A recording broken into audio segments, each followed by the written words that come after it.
Hello guys, स्वागत है आपका आपके अपने YouTube channel Ali commerce classes के ऊपर। आप लोगों का बहुत बहुत धन्यवाद कि आप लोगों ने मुझे as a teacher, as a mentor चुना। और मैं आपको विश्वास दिलाता हूं कि आप लोगों का सिलेबस आपके लिए बहुत आसान बना दूंगा। ये मेरा आपसे वादा है। मैं आज आप लोगों के साथ में अकाउंट की एक बेसिक्स जो क्लास होती हैं वो बेसिक्स डिस्कस करने के लिए आज अवेलेबल हूँ। इसके अंदर हम लोग आपके साथ में कुछ टॉपिक्स डिस्कस करेंगे। जैसा कि आप स्क्रीन पर देख पा रहे हैं कि मैंने कुछ पॉइंट्स आप लोगों के लिए यहाँ पर लिखे हैं।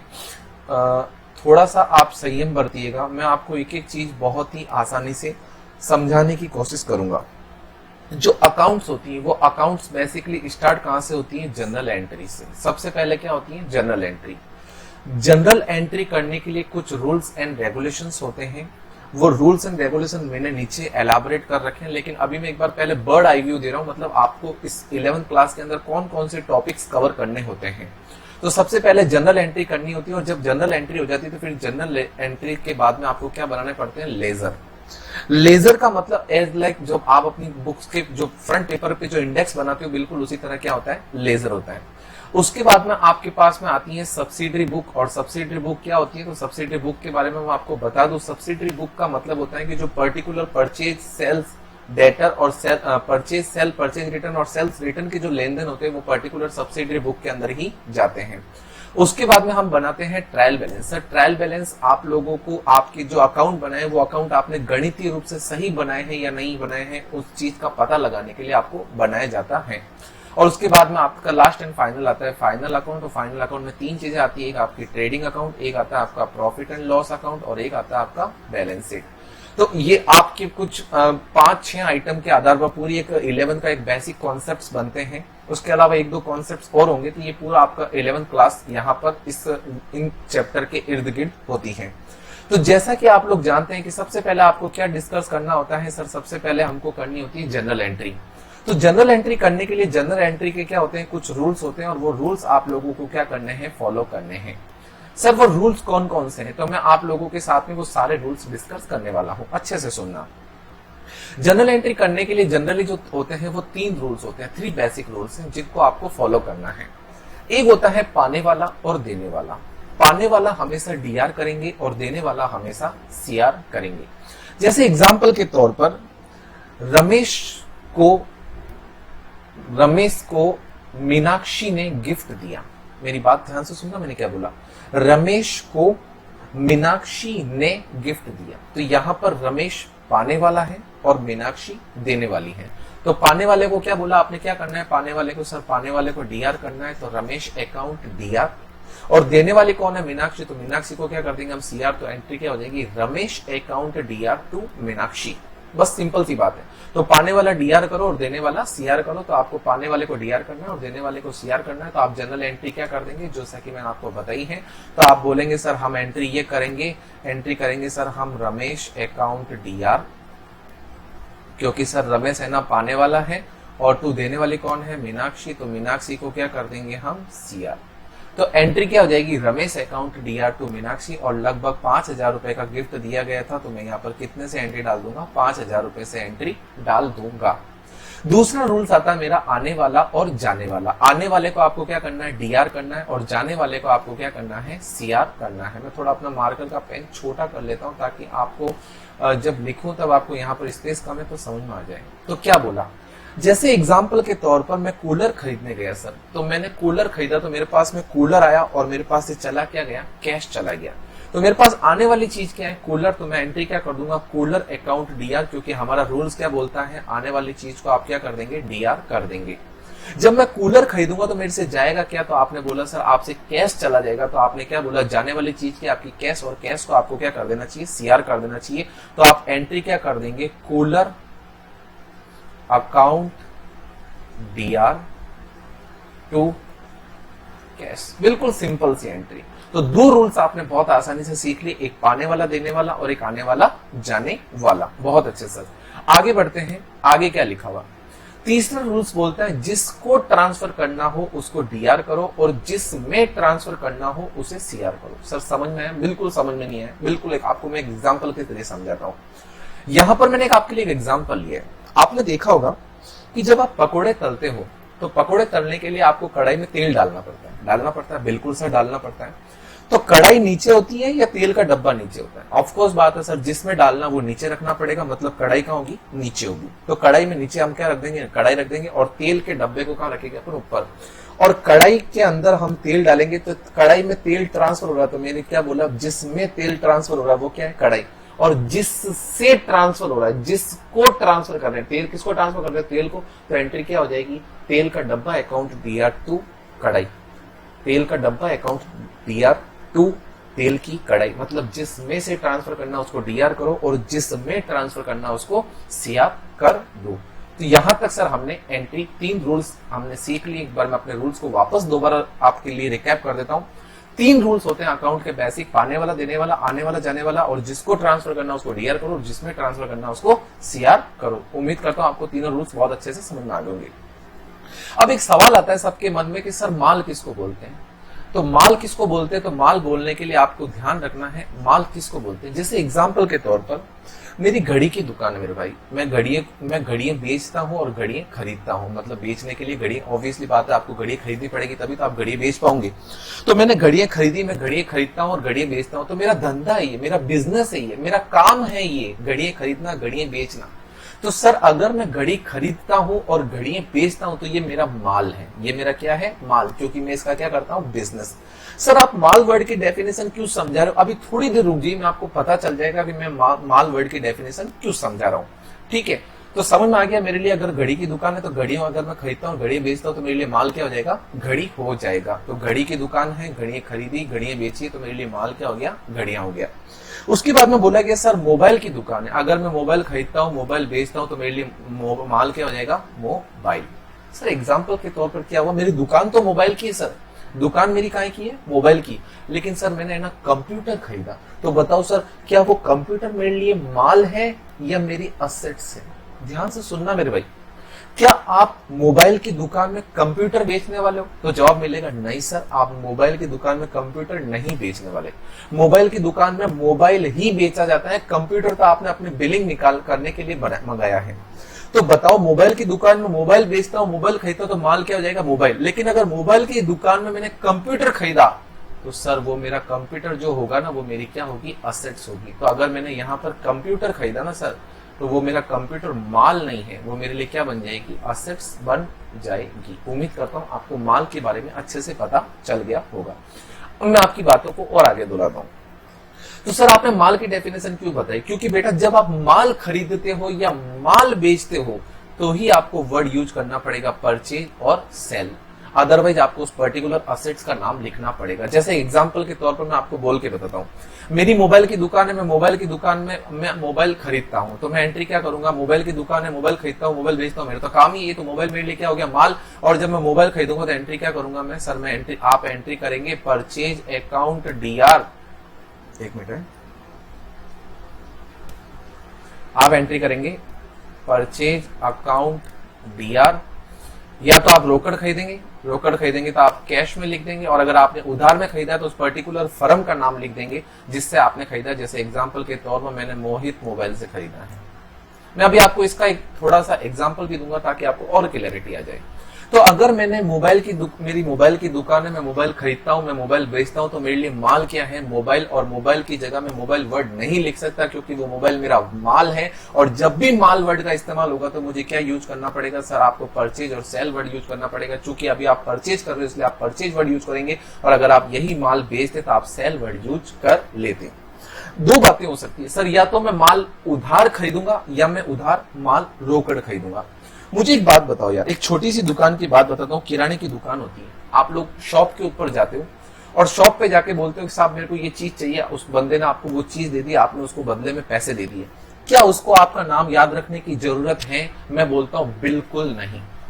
उसको जो चाहिए था वो उसको मिल गया, आपको जो चाहिए था वो आपको मिल गया, मतलब दोनों की डिजायर फुलफिल हो गई। कोई किसी का नाम याद रखने की जरूरत नहीं है। एग्जाम्पल के तौर पर दूसरी बात करता हूं सर, मैं रेडीमेड गारमेंट्स की दुकान पे गया, मैंने वहां पर कुछ गारमेंट्स वगैरह खरीदे और मैंने उसको जब बोला साहब मेरे पास पैसे नहीं है, मैं आपसे ये माल उधार खरीद रहा हूं, तो मुझे एक बात बताओ, जो बंदा आपको माल उधार बेच रहा है क्या उसको इतना भी हक नहीं कि वो आपका नाम याद रखे? क्योंकि आखिर में जब 1 महीना बीतेगा या 2 महीना बीतेगा या 3 महीना बीतेगा, जब वो आपसे वापस पैसे भी तो मांगेगा, तो पैसे किससे मांगेगा ये उसको याद रहना चाहिए। और वो याद कब रहेगा? जब वो आपका नाम लिखेगा। तो याद रखना, जब भी आप माल उधार बेचेंगे या आप माल उधार खरीदेंगे या आप कोई असेट्स उधार बेचेंगे या आप कोई असेट्स उधार बेचेंगे, तो आपको उस पर्टिकुलर जिस व्यक्ति के साथ में आपने ट्रांजैक्शन किया, आपको नाम याद रखना पड़ेगा। याद रखना, किराने की दुकान से जब आप माल लाते हो, उधार लाते हो, तो वो किराने का व्यापारी आपका नाम लिखता है, ताकि जब 1 महीने बाद 2 महीने बाद जब आप पैसा नहीं दोगे तो वो आपको आके पकड़ेगा, भाई साहब आपने इतने पैसे, उसको कैसे याद रहा? क्योंकि उसने नाम लिखा था।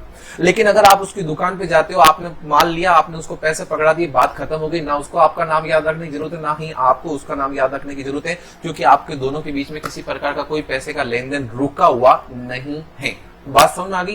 तो जब भी आप माल उधार खरीदते हो या जब आप माल उधार बेचते हो, तो आप उस पर्टिकुलर व्यक्ति का नाम याद रखना पड़ता है। और यहां पर तो जैसे मुझे व्यक्ति का नाम था तो मैंने नाम याद लिख दिया, लेकिन जब हम जिससे माल उधार खरीदते हैं उसको हम क्या बोलते हैं अपनी भाषा के अंदर? क्रेडिटर।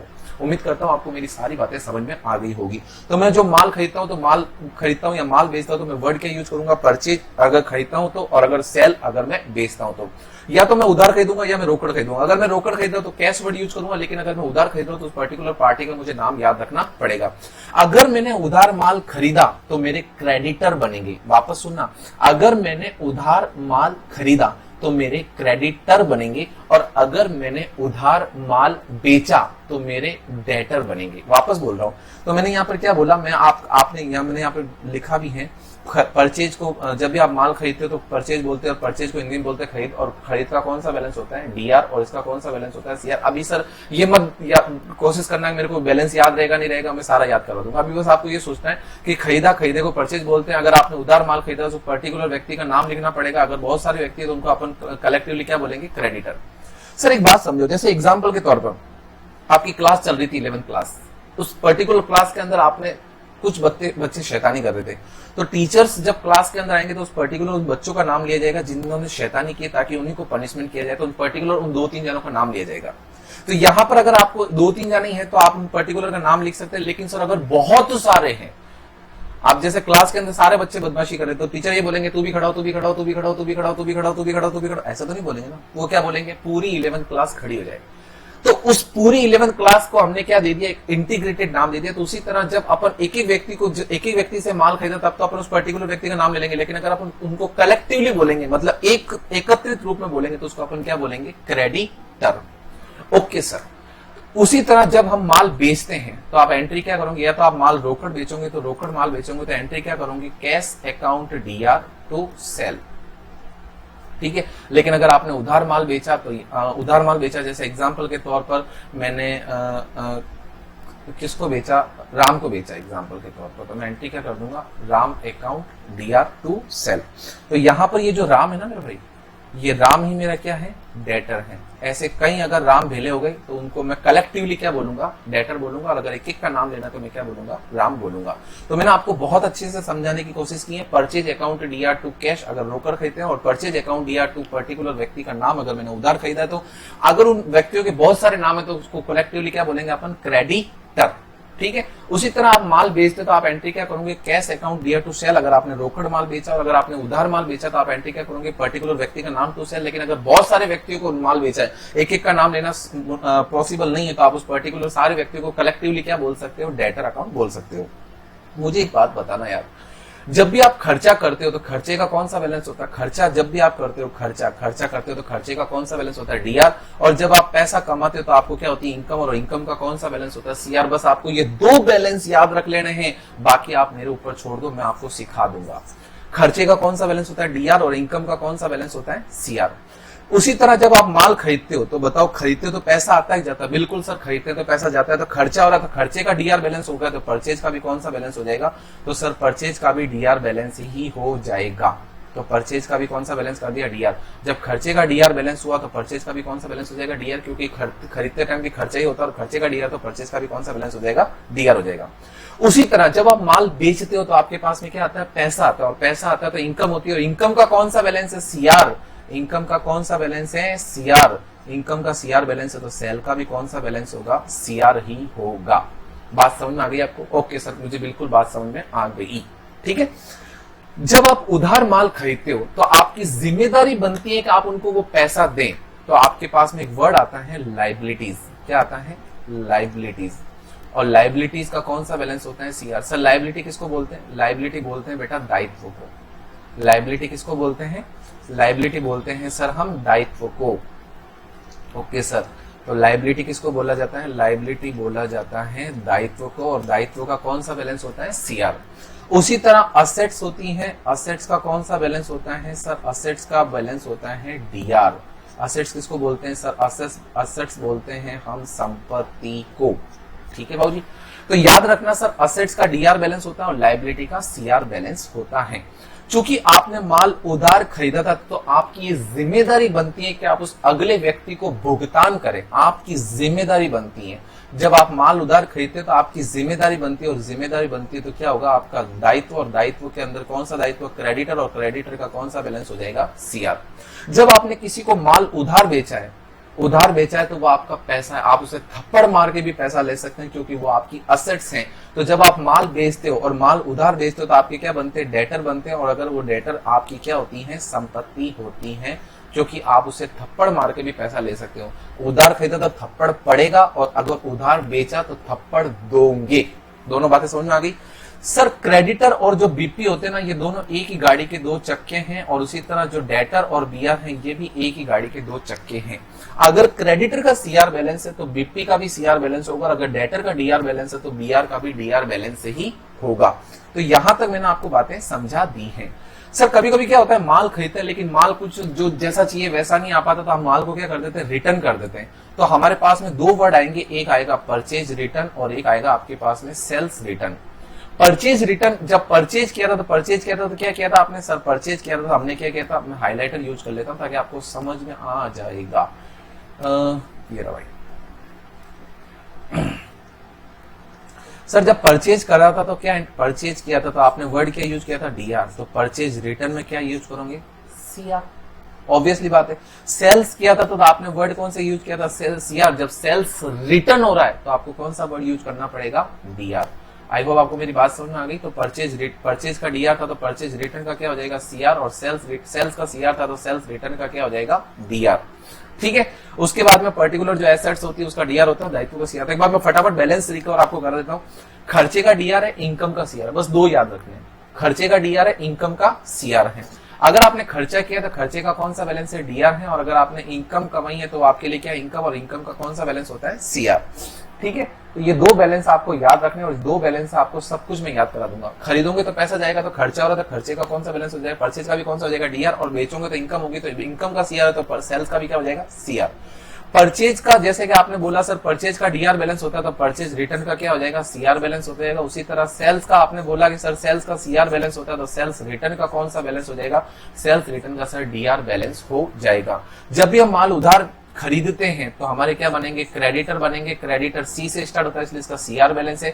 जब भी हम माल उधार बेचते हैं तो वो हमारे डेटर बनते हैं, और डेटर का कौन सा बैलेंस होता है, डीआर। ऐसे नहीं याद करते तो ऐसे भी याद कर लो। अगर माल खरीदा तो थप्पड़ पड़ सकता, अगर पैसा नहीं दिया तो आपकी लायबिलिटी, और लायबिलिटी का सीआर बैलेंस होता है, लायबिलिटी का सीआर बैलेंस होता है तो क्रेडिटर का भी कौन सा बैलेंस होगा, सीआर बैलेंस होगा। और अगर आपने उधार माल बेचा तो आप थप्पड़ मार सकते हो तो ये आपकी एसेट्स है तो इसका मतलब आपका भी कौन सा बैलेंस होगा, डीआर बैलेंस होगा। तो यहां तक हमने एक समराइज वे के अंदर आपको एक इंट्रोडक्शन क्लास दी है, और उम्मीद करता हूं आपको ये क्लास बहुत अच्छे से पसंद आई होगी। आप लोग हमारे चैनल पर नए हैं तो चैनल को सब्सक्राइब कर लेना, ठीक है, और बेल आइकन को प्रेस कर लेना ताकि नोटिफिकेशन मिलते रहे। वीडियो अच्छा लगा तो थम्स अप जरूर देना, और कमेंट बॉक्स में जरूर बताना आपको ये वीडियो कैसा लगा। Thank you very much. विश्वास दिलाता हूं अकाउंट बहुत आसान है अगर आप उसको रोजाना रिकॉल करते हो तो, और आप लोगों को रिकॉल कराने की जिम्मेदारी मेरी है। ये मैंने एक इंट्रोडक्शन क्लास आप लोगों के लिए डाली है, और उम्मीद करता हूं आपको ये क्लास बहुत अच्छी पसंद आई होगी और आप लोगों को बहुत मजा आया है। ठीक है, एक बार इस क्लास को जाके वापस रिकैप करना, रिवाइज करना, यूट्यूब पे बार बार देखना जब तक आपके एग्जाम नहीं हो जाते। ये क्लास आप लोगों के लिए सिर्फ 11th में नहीं बल्कि 12th में, कॉलेज में, एमकॉम में, जहां तक आप जाओगे सब जगह काम आएगी, क्योंकि ये बेसिक कॉन्सेप्ट्स थे जो मैंने आपके साथ में डिस्कस किए हैं और ये कॉन्सेप्ट बहुत ही आसानी से आप लोगों को समझाने की कोशिश की है। Thank you very much, thank you very very much.